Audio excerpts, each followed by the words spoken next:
से आप तैयार रहेंगे एक गीत लेकर। हेलो दीदी कर इस गाना में खुश होकर हमारे जलडगा बैंक ऑफ इंडिया के कैशियर 500 रुपये का फिर पुरस्कार दे हैं। रास मेला समिति उनकर बहुत बहुत आभार और हार्दिक अभिनंदन करेला।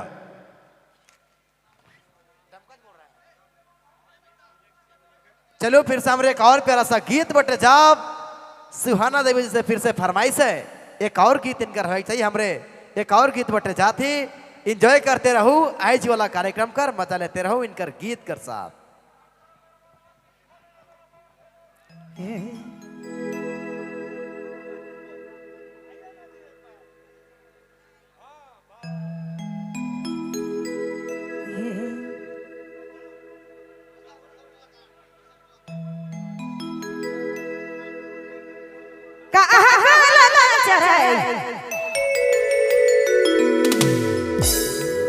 आंगन में बैठे